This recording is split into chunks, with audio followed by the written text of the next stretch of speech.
네, 안녕하십니까. 저는 이분녀입니다. 오늘 마지막 시간 사고력 도구 세 번째로 근거제시 도구를 오늘 다 같이 살펴보도록 하겠습니다.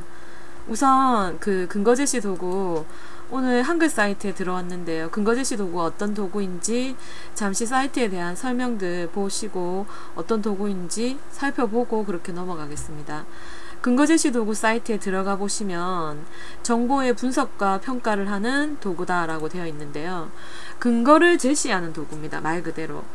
그러니까 우리가 살면서 다른 사람에게 우리의 주장을 펼칠 때가 많은데요. 그때 주장을 할 때에 그냥 우기거나 큰 목소리로 주장을 하거나 아무런 근거 없이 내 주장이 옳다라고 펼치는 것이 아니라 나의 주장을 충분한 근거와 설득력 있는 그러한 근거들, 그런 것들을 총동원해서 나의 주장을 설득력 있게 펼칠 수 있도록 도와주는 그런 도구가 바로 근거제시 도구입니다. 그래서 근거제시 도구를 아이들하고 그 수업 시간에 자주 하게 되면 아이들이 자기의 주장을 펼칠 때 무조건 이거 할래요 하는 우기기 하는 그런 습관이 아니라 근거를 들어서 첫째 뭐, 둘째 뭐, 셋째 뭐, 그래서 결론은 뭐다. 그래서 내 주장은 이렇다라는 어떤 논리적이고 합리적인 그런 주장을 펼칠 수 있도록 해주는 습관을 기를 수도 있고요. 그리고 그런 일련의 과정들을 통해서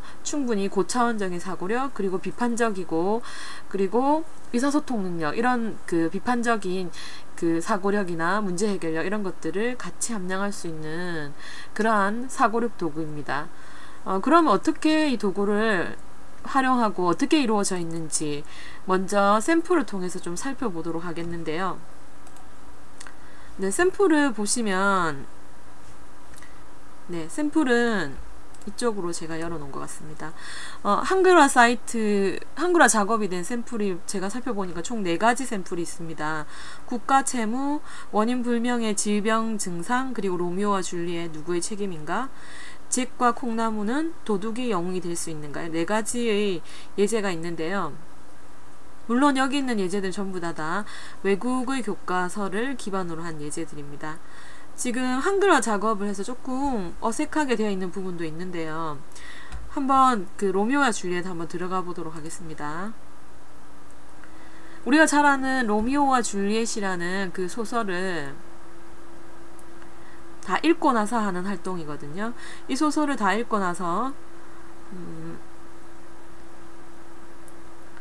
희곡에 대한 어떤 이해를 돕기 위한 여러가지 활동들을 하고 토의 토론을 하는데 이 책에 관한 토의 토론으로 로미오와 줄리엣이 왜 죽었는지, 누구의 책임인가, 이들의 죽음이 누구의 책임인가를 그 근거제시 도구로 활동을 했는데요.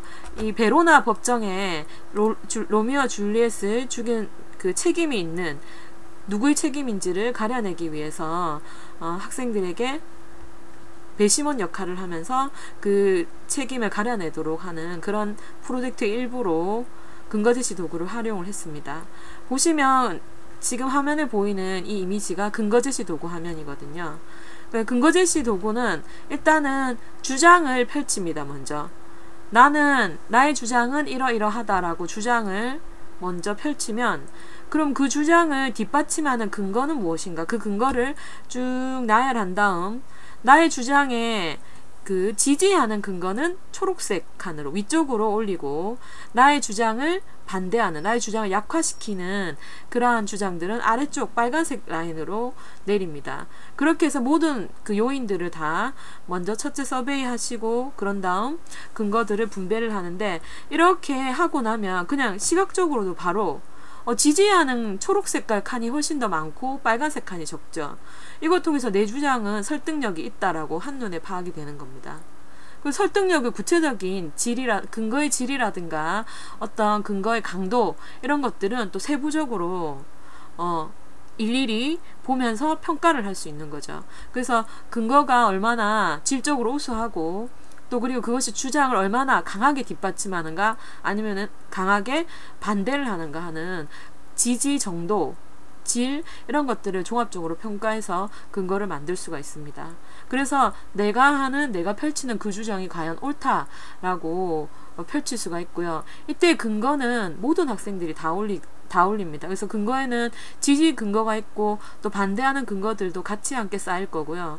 다 쌓이고 나면 이제 이 사람의 주장에 대해서 지지하는 것, 반박하는 것을 리스트를 만들면 양면에서나 또 강도면이라든가 또 색깔만 한눈에 봐도 주장의 그 설득력 정도를 보고 그 다음 그거를 학생들이 서로 점수를 또 이렇게 매기고 그리고 본인은 그 주장에 대해서 어떤 개서 나는 이 근거가 타당하다, 난 이 주장이 옳다고 본다라고 설명도 달 수가 있고요. 이런 형태로 되어 있는 것이 근거 제시 도구입니다. 그런데 이제 이런 근거 제시 도구는 주의하실 건 처음에 저학년들을 대상으로 할 때는요.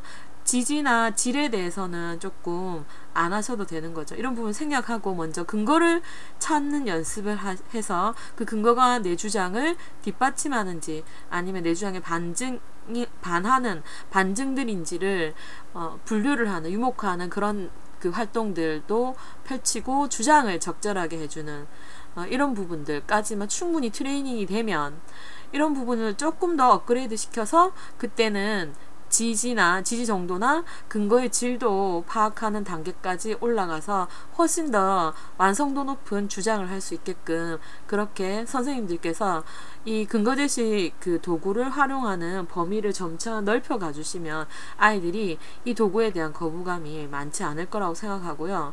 또 이 도구의 특징을 하게 되면 우리가 실제적으로 오프라인에서 토의 토론 활동을 하게 되면 소심하고 소극적인 아이들은 자기 주장을 잘 못 펼칩니다.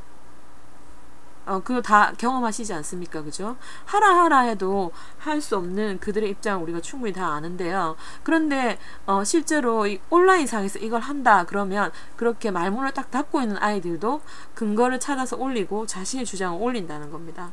말은 잘 못하지만 어설프게나마 이렇게 활동을 같이 참여해 줄 수 있는 그런 도구로, 그래서 소극적인 아이들도 토론에 참여하고 적극적으로 활발하게 자기 의견을 개진할 수 있도록 해주는 그런 아주 그 매력적인 가치가 있는 그런 도구이기도 합니다. 그러면서 이런 활동들을 통해서 합리적이고 설득적이고 근거를 충분하게 만들어낼 수 있는 그런 논리적인 그런 주장하는 그런 습관들을 들일 수 있는, 또 그러면서 그 과정 속에서 사고력도 함량하고 21세기 역량들도 함량할 수 있는 그런 도구가 되겠습니다.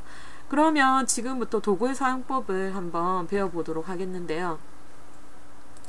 네, 도구를 사용하기 위해서 다시 근거제시 도구 사이트로 들어오겠습니다.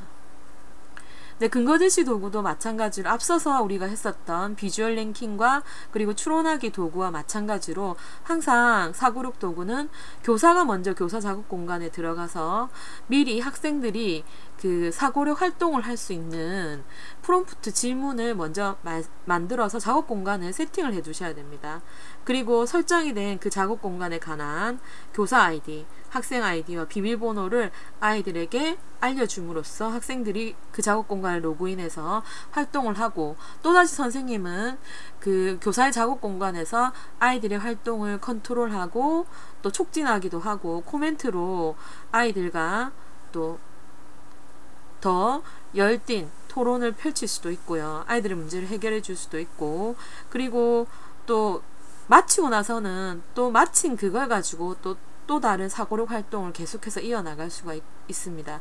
그래서 먼저 이 근거제시 도구를 교사 작업 공간을 만들기 위해서 선생님들께서 우선적으로 프로젝트 설계서를 수업 설계서를 만드실 때 이 부분은 토의 토론을 통해서 또는 아이들의 여러가지 주장을 좀 펼칠 수 있는 파트다 라고 판단이 되신다면 바로 이 근거제시 도구를 한번 시도를 해보시면 좋겠습니다. 주로 활용 범위가 높은 곳은 사회적인 문제들, 또 도덕성이나 윤리적인 판단하는 그런 문제들, 그리고 인문 교과나 아니면 어떤 스토리가 있는 교과들을 보시면 주인공이나 어떤 등장인물이 왜 그렇게 행동했는가, 왜 그런 선택을 했는가, 그것이 과연 옳은가, 이런 것들을 네, 판단하는 그런 그 도구들로서 근거제시 도구를 한번 활용해 보시면요. 그냥 책 읽기 재미없어 하고 책을 분석하고 어떤 글을 써라라고 하면 재미없어 하는데, 이 근거제시 도구로 분석하라면 책 한 권을 금방 손쉽게 쑥 읽고요. 그리고 아주 깊이 있게 분석할 뿐만 아니라 분석한 결과로 자기의 주장을 해서 글쓰기까지도 자기의 주장에 대한 왜 그렇게 나는 이렇게 생각하고 그런 이유는 뭐 때문에 이렇다라는 글쓰기도 논리 정연하게 잘 쓰게 되는 그런 일석삼조 일석사조의 그런 효과를 볼 수가 있습니다. 그래서 수업 과정에 어떤 부분으로 아이들의 의사결정이나 주장이 필요한 건가 하다라는 부분이 있는지를 찾으셔가지고 근거제시 도구로 들어가시면 되겠습니다. 그러면 근거제시 도구 교사 작업 공간으로 들어가 보도록 하겠습니다.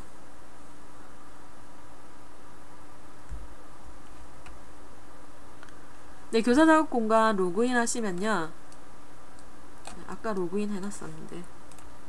네, 저 로그인 미리 해놨거든요. 로그인 하면 예전처럼 그 비주얼 랭킹, 그 다음 추론하기, 그리고 근거제시 이 세 개의 사고력 도구들, 그리고 영문 버전에서는 그 어세스먼트까지, 평가 도구까지 전부 네 가지의 이 사고력 도구와 관련된 도구들, 인텔의 교육 도구들을 한꺼번에 관리할 수 있는 교사 작업 공간으로 로그인이 됩니다. 교사 작업 공간에서 선생님들이 아이들과 공유할 교사 아이디를 확인하시고요. 그리고 네, 제일 상단에 있는 추론하기, 그리고 두 번째는 비주얼 랭킹, 그리고 세 번째는 근거제시 도구니까요. 근거제시 프로젝트의 새로운 프로젝트 만들기를 누르시거나, 또는 화면 상단에 프로젝트 관리라는 이 사각형 안에 보시면 첫 번째 줄에 새로운 추론하기 프로젝트 설정, 두 번째 줄에 새로운 비주얼 랭킹 프로젝트 설정, 그리고 세 번째 줄에 새로운 근거제시 프로젝트 설정이라고 세 번째 줄에 있습니다. 이걸 누르셔도 똑같습니다. 저는 이번에는 이걸 눌러보도록 하겠습니다. 자, 근거제시를 만들 예제를요. 아까 잭과 콩나무 다들 아시죠? 그걸 가지고 한번 예제를 만들어 보겠습니다. 잭이 과연 영웅인가? 라는 그런 내용들을 한번 근거제시로 한번 살펴보겠는데요. 우선은 잭과 콩나무에 관한 책을 다 읽어야 되겠죠. 그죠? 면밀히 읽고 분석을 해봐야 되겠습니다. 잭이라는 인물이 어떤 일을 했고 영웅의 면모를 갖추고 있는지를. 그래서 잭은 영웅인지, 잭의 영웅성을 파헤치기, 이렇게 저는 프로젝트 명칭을 하고요. 잭의 영웅성 이렇게 할까요? 네, 프로젝트 기술은요. 네, 잭은 과연 도둑일까요? 살인자일까요? 아니면 영웅일까요? 이렇게 간단하게 설명을 주고 잭이 영웅인지 판단해 보겠습니다. 잭은 과연 영웅인가? 이렇게 할까요? 이런 질문을 해보겠습니다. 그러면 과연 우리가 잭과 콩나무를 보면 잭이 거인이 사는 곳으로 가서 거인의 그 어머니가 소를 팔아 오라는 고 하는 어머니의 명령을 안 듣고 불순종하고 어떤 노인에게서 콩을 받아와서 콩을 심어가지고 네, 거인이 사는 거기로 가서 거인의 돈을 훔쳐오고 또 그걸로 만족 못하고 하프도 훔쳐오고 이런 식으로 하다가 거인을 우연찮게 죽이게 되는, 마을을 구하고 어머니를 구하기 위해서 네, 그런 게 잭과 콩나무잖아요. 그러면 과연 이때 이 책 속에서 잭은 과연 영웅이라고 볼 수 있는가, 한번 이런 활동들을 아이들과 한다고 해보겠습니다. 그러면 명칭을 적으시고 프로젝트에 대한 설명을 적으시고, 그리고 학생들에게 제시할 프롬프트 질문을 적어주시고요. 그리고 근거제시 버전이 단순 버전과 표준화 버전 두 가지가 있습니다. 처음 제가 이 근거제시 도구 설명드릴 때요, 처음에 근거제시 도구를 아이들과 할 때는 근거의 질이라든가 또는 근거의 지지 정도, 강도를 아이들과 판단하지 마시고 체크하지 마시고 근거만으로 그 주장을 펼칠 수 있는 네, 그런 활동을 하실 수 있도록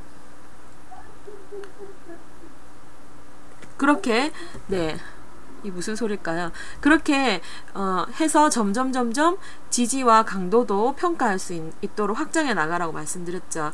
그러면 처음에 지지와 그 강도를 표현하지 않기 위해서 단순화 버전을 선택하시면 돼요. 단순화 버전은 단순하게 근거만 라엘에서 넣는 것이고요. 표준화 버전을 선택하게 되면 근거의 질과 강도도 같이 표시를 하게 되어 있습니다. 그러면 우선은요, 저는 단순화 버전으로 한번 먼저 해보겠습니다.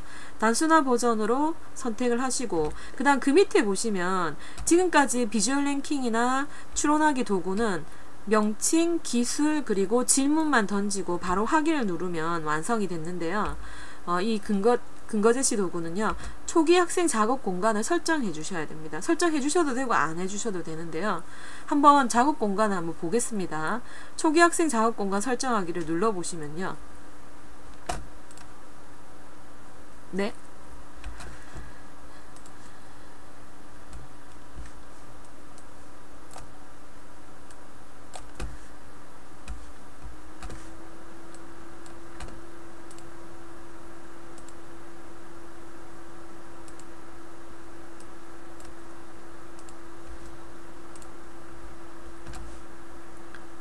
역시 녹화를 하니까 컴퓨터 상태가 더 안 좋은 것 같습니다.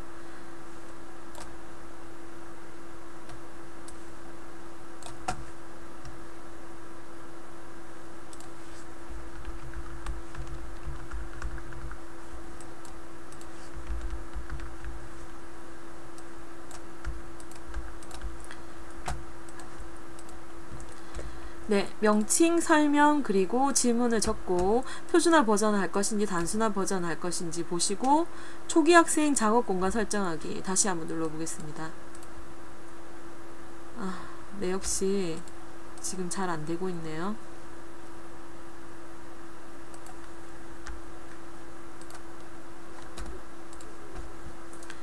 예, 제 컴퓨터 성능상 이걸 녹화하면서 하기가 좀 힘든 것 같아요.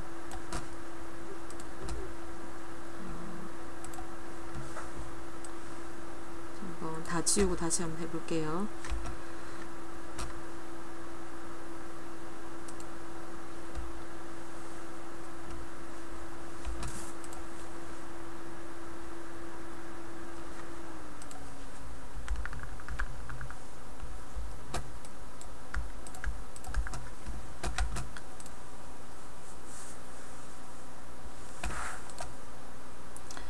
네.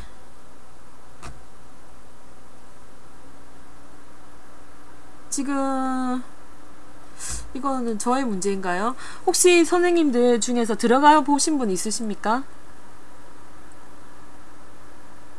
저랑 같이 해보시는 분 없으시죠? 지금 이쪽 웹서버에 문제가 있는 것 같은데요. 업그레이드 유지 중이라고 지금 업그레이드 진행 중이라고 이렇게 뜨는데요. 그러면 잠시만요. 네. 편집이 안 된다고 뜨나요? 아, 그래요? 지금 그러면 조금 제게 지금 또 하나도 안 뜨고 있거든요. 네.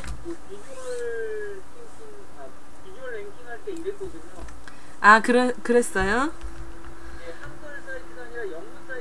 네, 그럼 제가 영문 사이트로 한번 들어가 보겠습니다.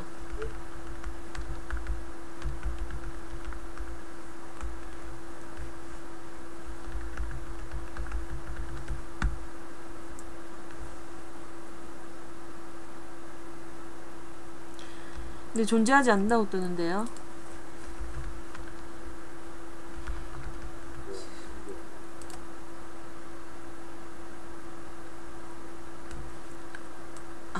네, 다시 한번 제가 그럼 영문 사이트로 들어가 보겠습니다.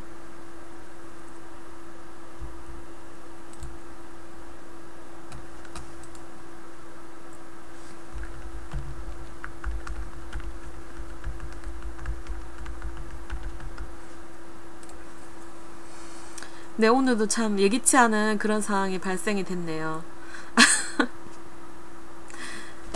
예, 다시 한번 시도를 해보겠습니다. 영문 사이트인데요. 영문 사이트에서는 상단에 있었던 그 프로젝트 설정 그 메뉴가요, 우측으로 가 있습니다. 셋업 프로젝트 안에 보시면 첫 번째 게 Seeing Reason, 두 번째 게 비주얼 랭킹이고요. 세 번째 게 Showing Evidence입니다. Showing Evidence 도구가 근거 제시 도구고요. 말 그대로 에비던스, 근거를 showing, 보여주는 그러한 도구가 되겠죠. 제발 되었으면 좋겠네요. 네, 제 가지 말까요, 그러면? 흥부놀부 할까요? 네, 아무거나 해보겠습니다. 네. 일단 이렇게 입력하고 뭐든지 좋으니까요. 일단 이 화면이 안 열려도 네, 이제 열리네요. 영문은 역시 버그 없이 잘 열리는 것 같습니다. 자, 선생님 지금 보시면 지금 비어있죠. 아이들에게 이 상태로 확인을 누르셔서 서브밋 누르셔서 주시면 아이들에게는 이렇게 뻥 비어있는 이런 화면으로 작업 공간이 제시가 됩니다. 그러면 아이들이 당황할 겁니다. 그래서 처음 시작하실 때는요, 아이들에게 이 화면을 띄워서 보여주세요 하는 방법을 어떻게 하시냐면 이 화면을 보여주시면서 Create New Evidence 이 부분에 먼저 자신의 주장을 뒷받침할 수 있는 여러가지 근거들을 수집한 근거들을 나열을 하라고 그렇게 해주시고요. 근거들 중에는 선생님 아무거나 뻔한 근거를 한두 개 정도 선생님이 한번 달아주십시오. 그러면 저는 잭 같은 경우는 잭은 마을을 구했다. 그죠? 마을을 구했다. 이런 내용이 나올 거고, 그거는 교과서의 내용이면 교과서 52쪽 셋째 줄 이런 식으로 분명하게 그 출처를 명확하게 밝히도록 그렇게 해주시면 좋겠습니다. 단순한 자기 생각을 적어도 되는데요. 자신의 생각을 같은 경우는 굉장히 객관성이라든가 이런 부분이 떨어지니까 가급적이면 아주 객관적인 그러한 내용으로 적고 클로즈 누르시면 되겠습니다. 근거를 적고 근거에 대한 설명을 충분히 적으셔도 되고 생략하셔도 되고요. 이 밑에는. 그리고 맨 마지막 출처 부분에는 이 근거는 어디서 구했나, 인터넷에서 구했다면 인터넷 주소를 복사해서 붙여넣기 하시고, 어느 책에서 구했다 하면 어느 책의 몇 번째 페이지에서 했다라는 근거를 밝혀주시고, 누구의 말을 인용했다라는 식으로 근거를 적어주시면 되겠습니다. 출처를. 그렇게 해서 클로즈하면 근거가 들어가고요. 지금 이 근거를 잘 보시면 오른쪽 끝에 T자가 있습니다. 연한 회색깔 바탕에. 이 T자는 뭐냐면요, 원래 근거는 아이들이 쭉 찾아서 서베이를 하는 곳인데 선생님이 하나를 넣어 주셨잖아요. 그래서 이 근거는 선생님이 만든 근거다라는 의미로 T자가 붙은 거예요. 그래서 아이들에게 근거를 이런 식으로 넣는다, 여긴 근거다라는 걸 보여주기 위해서 하나 정도 넣어 주시는 게 좋고요. 그 다음에 여기에는 Create New Claim인데 여기엔 자기 주장을, 이 버튼을 눌러서 주장을 하게 됩니다. 근데 선생님이 주장을 해줘 버리면 아이들이 그 주장에 쏠리게 되니까요, 여기 주장은 안 건드리시는 게 좋겠죠.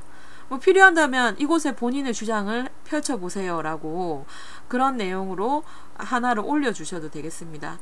근데 한 요정도 근거 하나 정도만 달아주시고, 아니면 뻔한 근거, 마을을 구했다든가 아니면 잭이 거인의 돈을 훔쳐갔다든가 이런 뻔한 내용들 한두 개 정도는 적어주시면 뻔한 내용들에게 애들이 목숨을 걸진 않다는 거죠.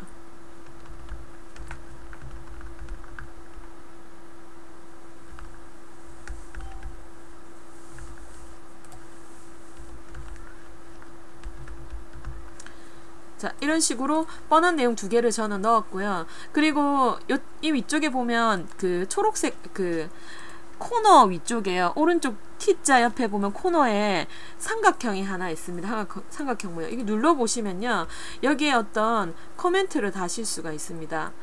그리고 코멘트를 덧붙여서 조금 더 풍성하게 설명을 할 수 있고 구체적으로 설명을 해줄 수도 있습니다.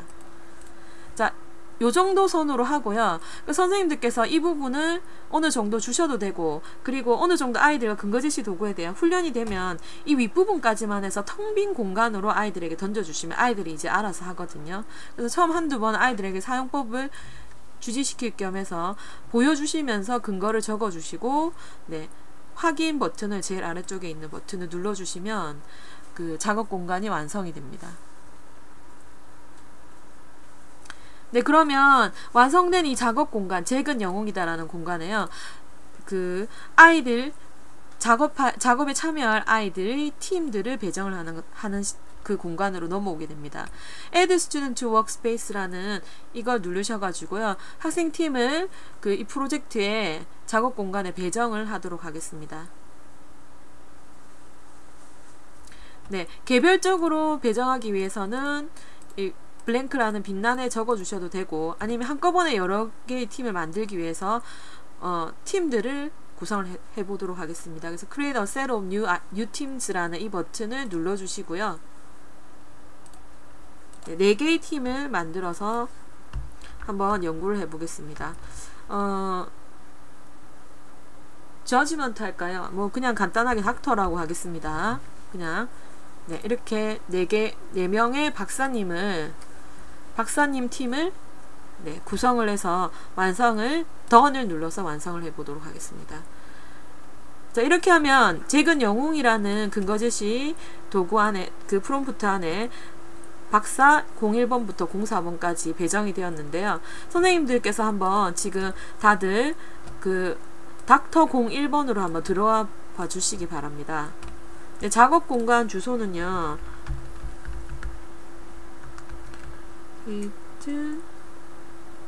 intel.com에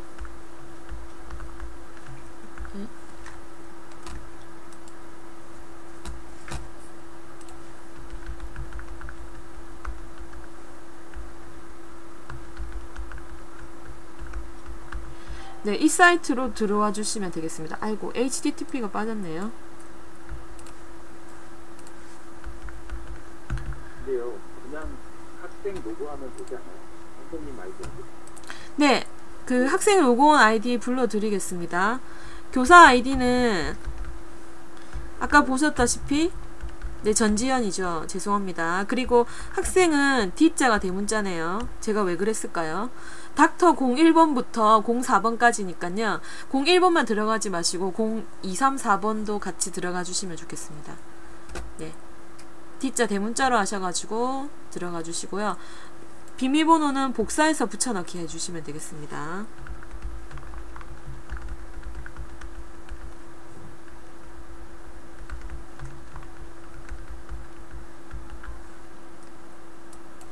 한 사람이 동시에 닥터 01 한 사람이 들어가면 못 들어가요? 아니요, 여러 명 다 들어갈 수 있습니다. 아니 01에 해당하는 애가 두세 명이 동시에 들어가요.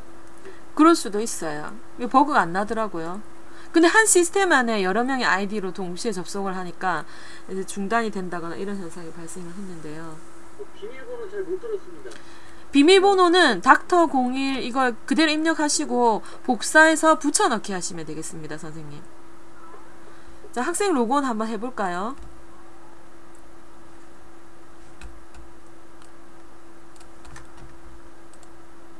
네.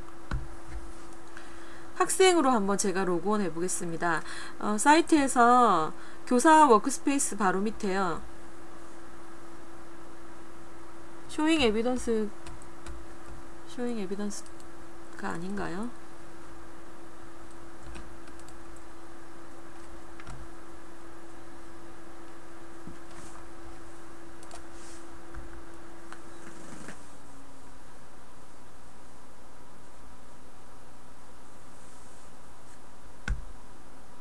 아, 오자가 빠졌네요.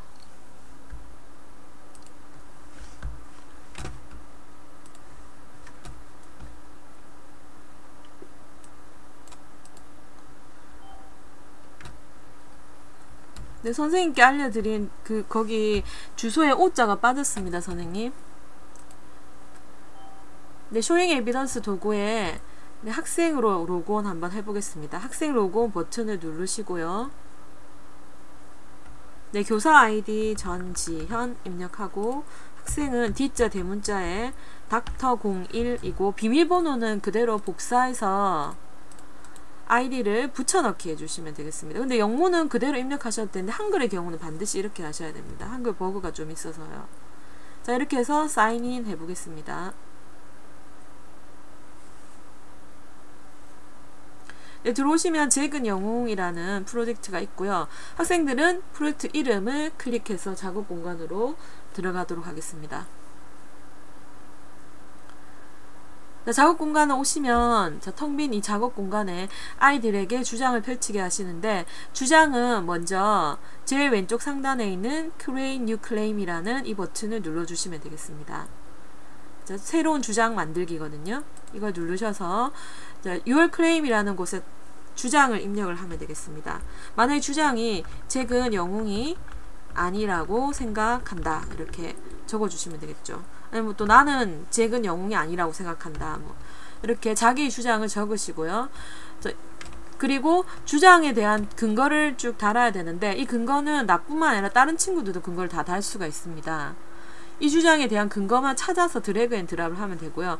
각자 선생님들이 잭과 콩나무에 관련된 근거를 한번 뭐 아무거나 한번 적어 보십시오. Create New Evidence라는 버튼을 누르시고요. 새로운 근거 만들기 버튼입니다. 이거 누르시면 근거 입력 창이 뜨겠죠, 그죠? 여기에서 어머니께 불순종했다, 이렇게 할까요?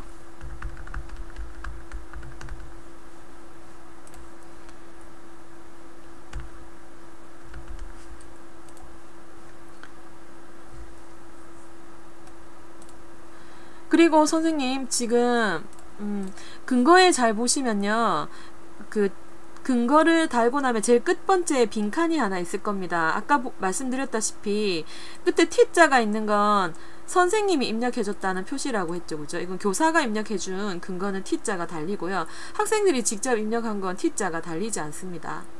그리고 이 근거도 색깔에 따라서 강도라든가 주장들, 근거들을 유목화해서 나타낼 수도 있습니다. 교사는 저는 중립이기 때문에 노란색으로 표시할까요? 아니면 네, 이렇게 표시를 하고요. 네, 몇 가지 근거를 이렇게 쭉 달아주시면 되겠습니다. 아무도 근거를 안 달아주시네요.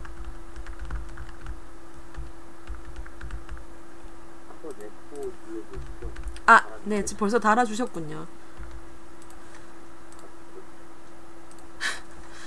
예, 새로 고침 한번 눌러보겠습니다.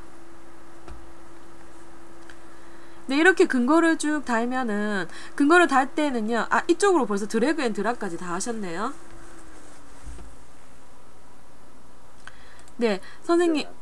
네, 우선은 드래그 앤 드랍 하기 전에요. 드래그 앤 드랍 하기 전에 저는 우선은 이걸 다 지우도록 하겠습니다. 지우는 방법은요, 드래그해서 요 위쪽에 있는 휴지통 모양에 집어넣으시고 OK 눌러주시면 지워집니다. 우선은 각각 주장을 하면서 드래그를 하는 것이 아니고요, 아이들과 예를 들어서 책 속에 있는 내용을 본다거나 신문에 기사에 있는 내용 또는 인터넷에서 검색한 내용들을 근거를 달려면 먼저 근거를 수집하라 라고 하고, 근거를 수집을 다 했으면 수집한 근거를 달아라 라고 주셔야 됩니다. 절차가요, 그래서 근거를 먼저 충분하게 다 다는 겁니다. 이 근거 안에는 여러 아이들의 주장들, 수집한 내용들이 다 있기 때문에 뭐 좋은 근거도 있고 안 좋은 근거도 있을 거고, 반대하는 근거도 있을 거고, 찬성하는 근거도 있을 거고, 여러 근거들이 있을 거거든요. 그렇게 근거에 대한 정리가 충분히 다 끝나고 모든 아이들이 참여해서 작업을 했으면 그 다음에 이제 각자 주장을 해보라, 팀별로 주장을 해봐라 라고 해주시는 게 좋겠죠. 그래서 근거 제시 도구는 팀별로 아이디를 주는 것보다는요, 30명의 학생이 한 클래스에 있으면 30명의 학생 아이들에게 전부 다 아이디를 배정해 주시고, 30명 아이들 한 사람당 근거를 하나씩 달아도 30개가 넘잖아요. 그럼 다 안 달릴 정도로 내용이 많을 수도 있습니다. 그러면 그런 내용들을 각 팀별로 근거들을 정리를 해서 비주얼 랭킹으로 제일 좋은 근거 몇 개를 뽑아서 각 팀별로 몇 개씩만 올려라, 이렇게 조율을 해주셔도 되는 거죠. 그래서 근거를 먼저 충분히 다 달고, 그런 다음 팀별로 주장을 올려라, 그렇게 해서 그때부터 주장을 올리면, 그러고 나면 주장을 올리고 난 이후에 그러면 그 여러 아이들 자기의 팀과 본인들이 올린 그 근거뿐만 아니라 다른 아이들이 올린 모든 근거들을 종합해서 자기 근거를 지지하는 것, 지지하지 않는 것을 쪽으로 이동시켜라 라고 해서 그때 이제 이걸 올리는 겁니다. 네, 이렇게 올리고 나서, 그래서 과연 올리고 나서 보니까 지지하는 그러한 근거들이 더 많다. 그러면 이 주장이 설득력이 있는 거고요. 지지하는 주장이 별로 없다. 그러면 다시 재고를 할 수 있는, 설득력이 그만큼 떨어진다는 겁니다. 적어도 이 클래스 안에서 조사한 바에 의하면, 주장하는 바에 의하면 그렇다는 겁니다.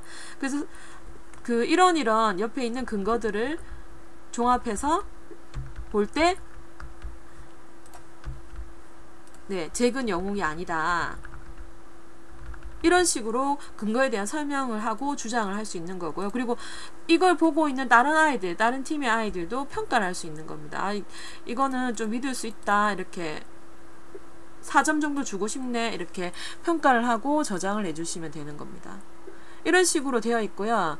그리고 기본적인 컨셉은 근거를 내 주장을 하는 것이 물론 중요한데, 주장을 하기 위해서, 뒷받침하기 위해서 근거를 내가 얼마나 성실히 충분하게 수집을 했고, 그 근거를 잘 다듬어서 여기에 잘 기록을 했느냐, 서머리를 했느냐 하는 것, 이런 습관들을 길러주시는 것, 이런 활동들이 굉장히 의미가 있거든요. 그래서 그런 활동들을 분명하게 해서 주장을 달도록 시켜야 되는 거고요.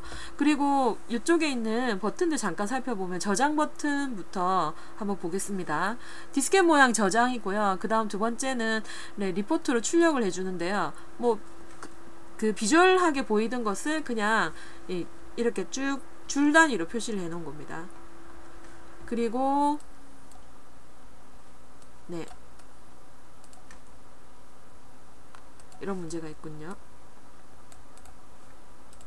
네, 그 다음 세 번째는 지금 주장에 대해서 근거들이 찬성과 반대하는 근거들이 찬성은 위로, 반대는 아래로 이런 식으로 달리는데, 이 버튼은 보는 방식을 바꾸는 건데요. 클릭해보면 주장을 제일 위에 하고 찬성 반대를 아래쪽으로 나란히 배치시키는 거 보는 방법인데요. 이거는 그 아이들 취향에 따라서 또는 선생님 취향에 따라서 결정하시면 되고, 근거들이 충분히 많을 때는 이렇게 보여주시는 게 훨씬 더 보기가 좋습니다. 그리고 지금 우리가 입력하는 이 근거들은 글자 양이 좀 작지 않습니까? 내용 분량이. 그래서 그냥 보통 글자체로 하시면 되는데, 너무나 많은 내용의 글을 적었다. 예를 들어서 한번 보시면 네, 이런 긴 글을 적으면 다 안 보이지 않습니까? 그죠? 그래서 이런 것들은 어느 정도는 보게 해야 되니까 글자 크기를 조정할 수가 있습니다. 그게 A라는 이 버튼인데요. A 옆에 마이너스는 글자의 사이즈를 더 작게 줄이는 것이고, A 옆에 플러스는 더 크게 이렇게 늘리는 겁니다. 그래서 내가 입력하는 내용에 따라서 또는 그걸 보는 그 연령대에 따라서 적당히 글자 크기를 조절해 주시면 되고요. 그리고 잘못 이렇게 입력된 근거가 있다 그러면은 근거를 드래그해서 네, 쓰레기통으로, 휴지통으로 이렇게 드래그 앤 드랍해서 OK 버튼을 눌러주시면 삭제가 됩니다. 요렇게 해서 그 근거 제시 도구는 활용하시면 되고요.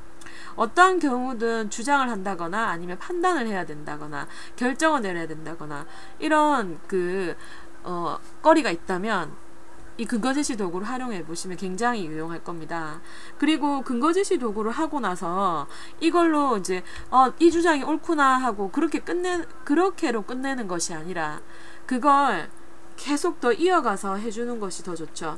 예를 들면 지금 이런 내용들을 보니까 잭이 영웅이 아니구나, 이렇게 나왔구나. 그런데 과연 그렇다면 그러면 잭이 한 이런 행동들은 지금 우리가 봤을 때 과연 칭찬을 받을 만할까? 아니면 욕을 들어야 할까? 이런 것들. 너희들이 잭만큼 이렇게 어렵고 힘들었다면 너희들은 어땠겠니? 하는 그런 식으로 계속 더 학생들에게 질문하고 더 사고할 수 있도록 이 결과물을 가지고도 계속 이어갈 수 있다는 겁니다. 네. 그래서 근거 제시 도구는 더 많은 활동들을 이어갈 수 있는 도구, 촉진할 수 있는 그런 도구가 되기도 합니다. 조금 복잡하게 느껴질 수 있는데 실제로 아이들과 해보면 애들은 금방 잘 따라 하거든요. 그리고 그 손을 들어서 거수하고 일어서서 발표하는 이런 것보다는요, 실제로 이런 활동들에 더 열심히 막 근거를 수집해서 입력하고 참여를 하는 아이들이 많아요. 그래서 좀 소심하고 소극적이라서 활동을 안 하는 아이들은 그런 아이들이 많이 발견된다면 그런 아이들을 위해서라도 한 번쯤 꼭 이런 활동을 해보시면 좋겠고요. 대표적으로 많이 연습을 해볼 수 있는 도구가 흥부놀부 같은 경우 누가 21세기형 인물인가 이런 것들 한번 살펴보는 것도 좋겠고, 흥부는 칭찬받을 만한가? 아까도 말씀드렸다시피 놀부는 칭찬받을 만한가? 뭐 그런 행동들이 과연 납득이 될까? 이런 것들, 요행을 바라는 것이 좋을까? 네, 뭐 이런 것들을 이어서 같이 고민을 해서 딱 단발로 그것만 끝내지 마시고 하시면 좋겠고요. 지금까지 살펴보셨던 세 가지 사고력 도구는 따로 활동을 하셔도 되고요. 그 자체로도 굉장히 가치가 있고요. 그리고 잘 보면 세 개를 맥락하에 이어서 수업을 하실 수도 있습니다. 만약에 21세기 역량 중에서 어떤 역량을 제일 많이 기르고 싶은가, 우리가 비주얼 랭킹을 하지 않았습니까? 그러면 비주얼 랭킹으로 내 아이들에게 가르치고 싶은 가장 상위의 역량을 비주얼 랭킹으로 뽑았으면, 그러면 그 21세기 역량 왜 그걸 선택했는가? 그 이유는 뭔가? 이유를 찾아보기 위해서 뭐 추론하기 도구를 해도 되고, 아니면 여기는 근거 제시 도구로 그 이유는 뭐 때문입니다 하고 근거를 대서 달아줘도 되고요. 이런 식으로 하나의 프로젝트를 가지고 하나 잘 설계된 프롬프트 질문을 가지고 비주얼 랭킹, 추론하기, 근거 제시로 쭉 이어나가면서 사고를 더 확장하고, 그리고 실제로 왜라는 질문을 하거나 나는 이렇게 생각한다라는 발문을 그런 주장을 이끌어내거나 했을 때 서로 다른 사고력들이 촉진될 수 있는 거고요. 역량들이 길러질 수 있는 거거든요.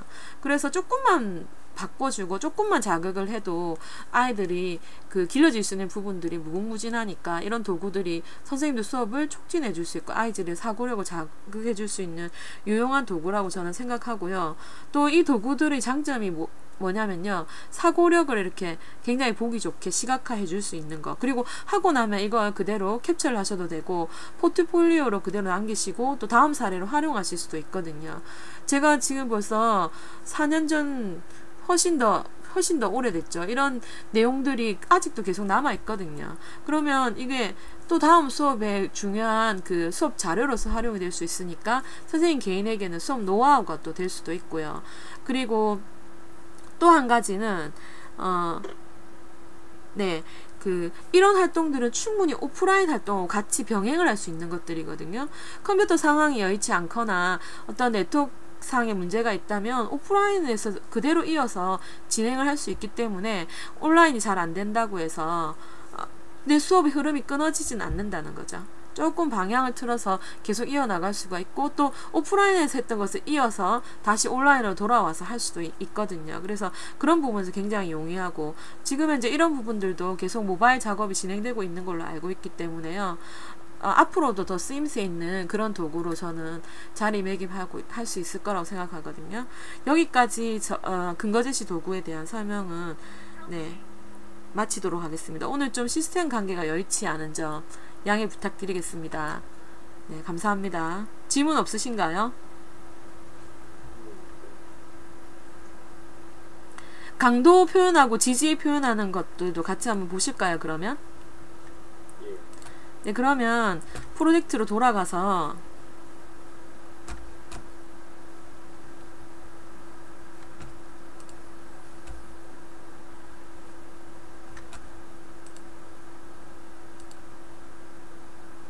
네, 학생으로 참 제가 로그온 했죠.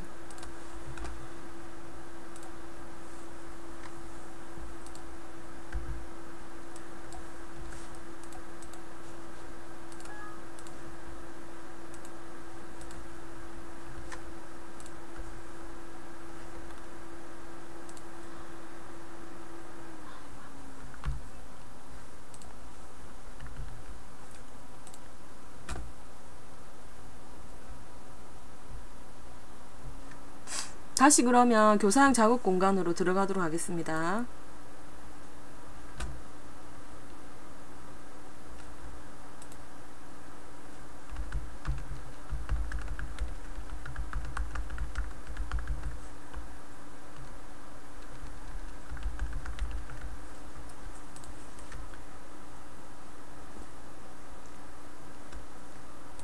네, 교사형 작업 공간에서 쇼잉 에비던스 도구 설정하는 작업 공간으로 들어왔습니다.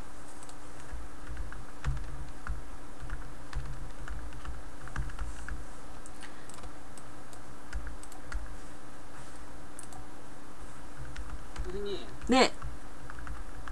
예, 혹시 이거 학생들이랑 사용하실 때 뭐 이렇게 뭐 기술상의 문제가 저희 지금 보이는 것처럼 이렇게 난 적은 없나요? 그렇게 난 적은 없고요. 예전에 버그가 어떤 게 있었냐면, 그러니까 로그온 할 때 아까 말씀드린 대로 한글 아이디 같은 경우는요, 뭐 박사님 01 이렇게 주면 아이들이 비밀번호도 똑같다라고 하면 그걸 타이핑을 치거든요. 보통 습관적으로 그렇게 하지 마라라고 하는데도 꼭 타이핑을 쳐서 입력이 안 된다고 하는 아이들이 있어요. 그래서 절대 그러지 말고 그걸 몇 번을 당부를 하세요. 복사해서 붙여넣기 해라, 이렇게 알려주셔야 되고요. 그리고 좀 두 번째는 그 동시에 아까도 말했다시피 그 박창규 선생님 질문에 동시에 같은 아이디로 들어갔을 경우, 그러니까 하나의 컴퓨터에 그 스튜던트 박사 01번으로 들어가고 또 02번으로 들어가고 이런 경우가 있을 경우에는 컴퓨터 한 대를 여러 조에서 공유를 했는데 로그아웃 안 하고 그렇게 썼을 경우에는요, 화면이 빨갛게 변하면서 이제 버그가 일어나거든요. 다운이 된다라든가 작업 진행이 안 되는 그런 문제가 좀 있는데, 그거는 요즘 같은 경우는 없겠죠. 각자 팀별로 하나의 기기를 가지고 할 테니까요. 그리고 이 수업을 컴퓨터실이나 이렇게 오프라인상에서 모여있는 공간에서 하시는 건가요? 아니면 그냥 가정이나 이런 데서 이렇게 각자 접속해서 하시는 건가요? 과제로 했을 때는 그 집에서 과제로 하면 되고요. 그리고 그 수업 중간에 이어서 하시는 경우는 모든 학습실이나 저희 학교 같은 경우 학생들 노트북을 가지고 교실로 오거든요. 학생 노트북이 다 있기 때문에. 그래서 교실에서 그냥 교실에 그 AP도 다 돼 있나요? 예. 저희 AP는 없지만 어쨌든 공유기, 제가 무선 공유기를 가지고 해요. 한 교실에 몇 명이나 되죠? 저희 그 수준별 반에 따라서 좀 다른데요. 뭐 20명 넘는 반이 있고, 그 다음에 또 수준별에 따라서 10여 명 내외인 아이들도 있어요. 반도 있어요. 네, 감사합니다, 선생님. 네, 스탠다드 버전 한번 눌러보겠습니다. 네, 표준화 버전은요, 그 근거를 아까 우리가 막연하게 단순화 버전은 근거 몇 개만 입력해서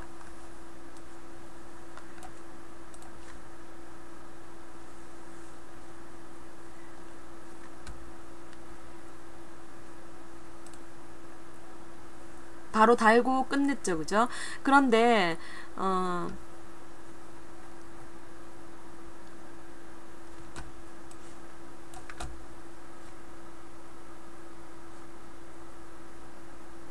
아이고. 네, 흥바 놀부 팀으로 한번 들어가 보도록 하겠습니다. 여기에는 칼럼 리스트를 제가 배정을 했네요.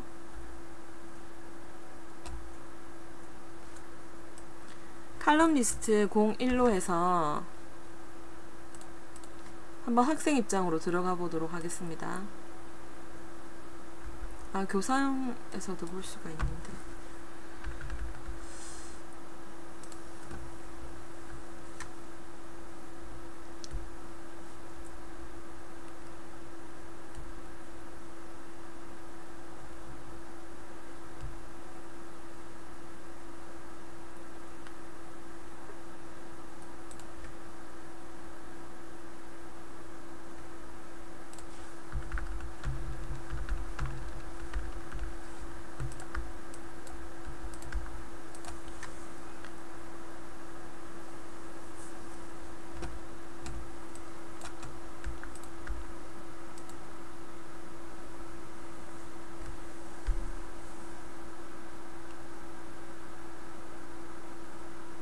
칼럼 리스트 01이 아니었나요?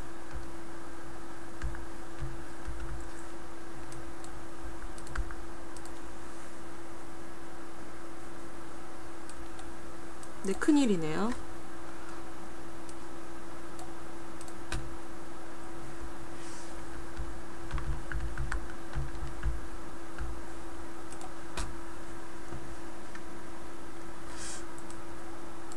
제가 잘못 알려주시면 이런 경우는 벌어질 수 있어요. 교사가 아이들에게 명확하게 알려주기 위해서 반드시 알려주실 사항을 꼭 정확하게 기록을 해주시는 게 좋습니다. 저처럼 이렇게 알려주시면 안 되고요.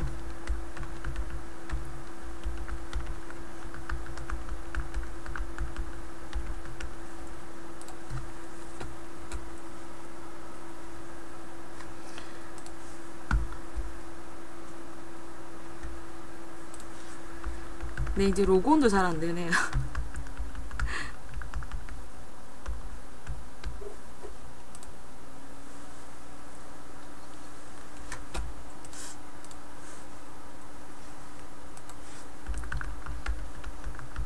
선생님들은 지금 시스템 계속 유지되고 있으시죠?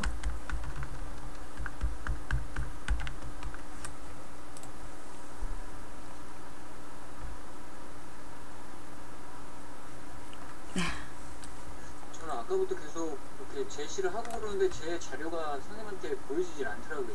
아, 그래요? 학생으로 로그온 안 되든가요, 선생님? 아니 로고는 되고 네. 프린트까지 다 돼서 저장까지 다 되는데 네. 제 거는 이상하게 선생님한테 보여지지가 않더라고요. 아, 그런 경우는 사이트로 들어가서 네네. 그러니까 한글 사이트가 좀 버그가 많은 것 같은데 지금도 보면 이건 한글 사이트는 아니긴 한데 지금 보시면요. 인텔 서버가 한 번씩 이렇게 잘 작동을 안 할 때가 있어요. 그거는 이유는 저 정확하게 잘 모르겠지만 한 번씩 조금 그런 식으로 있더라고요.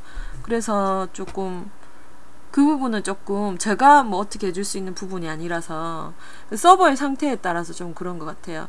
선생님 그리고 또 걱정되는 거는 이제 네. 이런 가정에서 지금 방화벽이 하나도 안 막혀 있는 상태에서도 이렇게 잘 안 되는데 네. 학교들이 방화벽 아, 많이 막혀 있거든요. 네, 이건 방화벽하고는 전혀 상관이 없어요. 근데 상관은 없는데 다른 것들도 보면은 학교에서는 이렇게 네. 방화벽에 포트가 막혔거나 아니면 도메인 네임에서 어떤 그 블럭을 당했거나 이랬을 때 굉장히 이상한 현상이 많이 일어나요. 그런가요? 근데 그거하고는 좀 상관없이 동작은 평상시에 저는 수업 시간에 별 무리 없이 잘 동작을 했는데요. 지금 조금 그 시간대가 그래서 그런지 잘 모르겠는데 지금 이걸 우리나라 사람들은 거의 안 쓰니까 주로 미국 사람들이 많이 쓰지 않을까요? 그러니까 그렇다 보니까 그 사람들이 많이 접속하는 시간대 되면 좀 버벅거리는 경향이 있어요. 그리고 제가 우선은 좀 질문하고 갑자기 또 다른 내용인데 선생님들께 꼭 알려드려야 되는 것 중에 하나를 제가 누락시킨 게 있는데 그거 이제 보니까 여기 있네요. 요거 잠시만 요 부분 말씀드리고 한번 다시 시도를 해보겠습니다. 우리가 근거제시 도구 프로젝트를 설정하실 때 프로젝트 이름 적고 프로젝트에 대한 설명을 적으시고 학생들에게 던질 프로젝트 질문을 프롬프트 질문을 이렇게 주시잖아요. 그렇게 해서 표준화 버전으로 할 건지 단순 버전으로 할 것인지 선택을 하신 다음 그 다음 이 밑에 보시면 Change Showing Evidence 라벨이라고 있어요. 근거제시 도구에 라벨이라는 게 있거든요. 이 라벨이라는 게 뭐냐면요. 한번 제가 클릭해서 들어가 보겠습니다. 교과목별로 우리가 어떤 사용하는 그 토의 토론할 때 사용하는 용어들이 조금씩 다르다는 겁니다. 그러니까 그런 용어들이 지금 이거 영문으로 되어 있는데요. 한글 버전에 가시면 용어들이 조금 명확하게 되어 있거든요. 그러니까 예를 들면 뭐 일반적으로는 우리가 주장을 한다라고 클레임이라고 하잖아요. 근데 이제 과학 교과목에서는 가설이라고 하이포시스라고 가설이라고 그렇게 하잖아요. 과학은 가설 설정 이런 식으로. 그러니까 용어 자체를 그 교과목에 맞도록 쓰게 하는 거죠. 과학 시간인데 주장을 펼쳐라 하는 것보다는 과학 시간이면 가설을 설정해라. 또는 뭐 또 어떤 게 있겠습니까?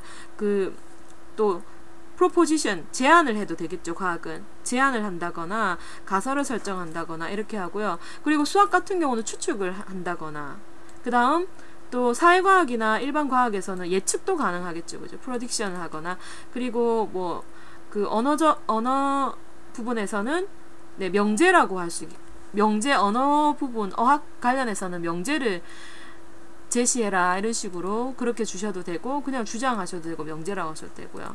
그리고 뭐 그 외에 뭐 입장을 밝혀라. 자신의 입장을 밝혀라. 나의 입장은 어떻다. 입장을 밝혀라.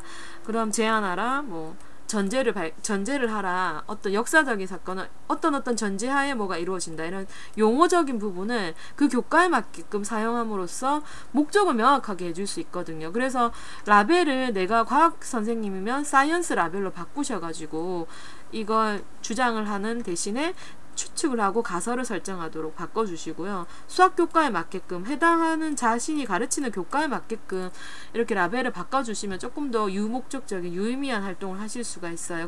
거기에 따라서 증거도 그 근거가 될 수도 있지만 그냥 일반 데이터나 자료가 될 수도 있고요. 그리고 관찰한 것, 그 다음에 뭐 사실도 가능하고 예제도 가능하고 어떤 추측한 것, 이런 것들이 전부 근거가 될 수 있는 겁니다. 그러니까 그럴 때는 근거의 질을 따지기도 하지만 신뢰성이 되는 거죠. 다들 얼마나 믿을 만한가. 그리고 또 이 근거가 강하다 약하다라고 하는 것은, 다시 말하면 아이들은 근거가 강한 근거냐 약한 거냐 하면 잘 못 알아들어요. 근데 강한 근거다 약한 근거다 보다는 지지하는 근거냐 반대하는 근거냐 이런 명쾌해지거든요. 초록 색깔은 지지하는 근거, 빨간 색깔은 반대하는 근거다. 또 그렇게 인식을 시켜주셨대고요. 그래서 그 용어들 자체를 각 교과나 목적에 맞게끔 명확하게 라벨링을 해주셔가지고 그 활동을 해주시면 좋겠고요. 지금 그 서버 상태가 조금 그렇는데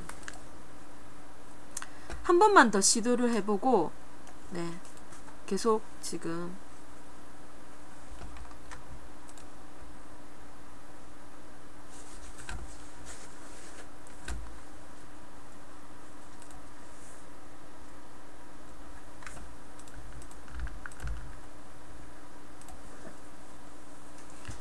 네, 한 번만 더 시도를 해보겠습니다. 네, 이제 됐네요. 표준화 모드로 제가 한번 다시 해보겠는데요. 표준화 모드는 일반 모드하고 다른 점은요, 근거를 만드실 때 크리에이트 에비던스를 하시면 뭐 어떤 근거가, 예를 들어서 뭐 잭은 그 모친을 구했다, 이런 근거를 넣도록 하겠습니다.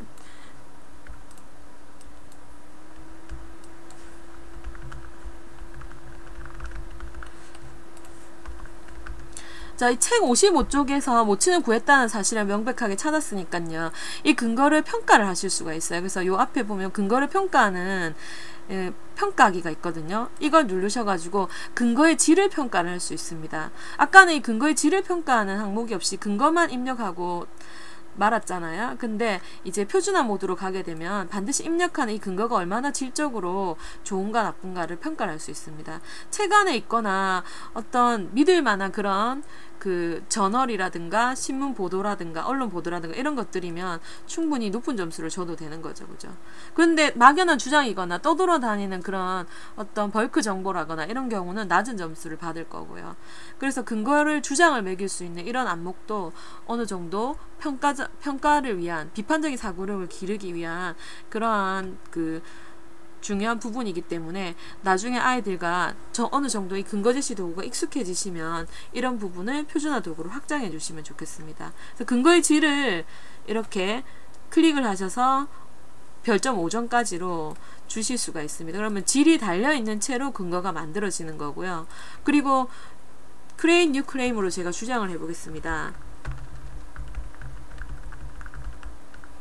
자, 이거에 대한, 이 주장에 대한 근거를 드래그 앤 드랍을 해보겠는데요. 드래그 앤 드랍을 하자마자 기본 아까 단순화 버전은 드래그 앤 드랍으로 끝났지 않습니까? 그런데 이런 창이 하나 더 뜹니다. 이 표준화 모드에서 뜨는 건요, 방금 이 근거가 이 주장을 얼마나 강하게 뒷받침하느냐 또는 강하게 반박하느냐 하는 강도를 같이 드래그할 때 평가할 수 있도록 합니다. 만약에 모친을 구했다라는 것은 굉장히 영웅적인 면모잖아요. 그래서 영웅적인 면모를 강하게 부각시켰다. 아니면은 엄마를 구하는 건 당연한 거 아닌가, 한 3점을 주겠다, 또 4점을 주겠다, 뭐 이렇게 정리를 하시고 점수를 주시고 클로즈 하게 되면 얼마나 많은 그 강하게 지지를 하느냐 이런 걸 볼 수가 있고요. 잘못 드려야겠네요. 반대로 가야 되겠죠. 그렇죠? 그래서 표준화 모드는 근거에 대한 질을 평가하게 되고, 그리고 근거를 달 때에도 그 내가 뒷받침하는 정도, 뒷받침하는 강도를 얼마나 강하게 하느냐 하는 것을 또 평가할 수 있는, 이 두 가지를 평가할 수 있는 것이 이 표준화 모드에서 지원하는 겁니다. 그래서 다른 점들은 이 평가가 더 들어갔다 정도로 그렇게 이해를 하시면 되겠습니다.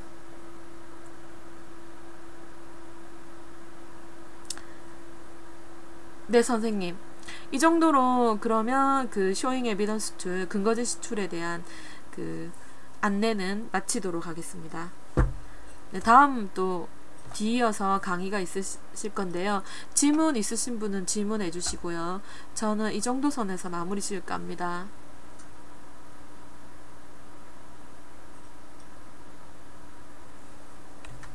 아, 네, 감사합니다, 선생님.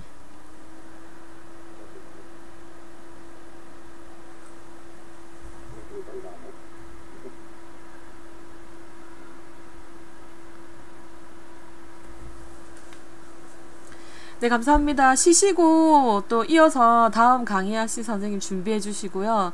그리고 어떻게 이 강의는 계속 녹화해 드릴까요? 딴 분들은 다 각자가 해주시면 되고요. 아, 네, 알겠습니다. 그러면 저는 여기서 정리를 하고요. 네, 이후에 좋은 강의 부탁드리겠습니다. 감사합니다.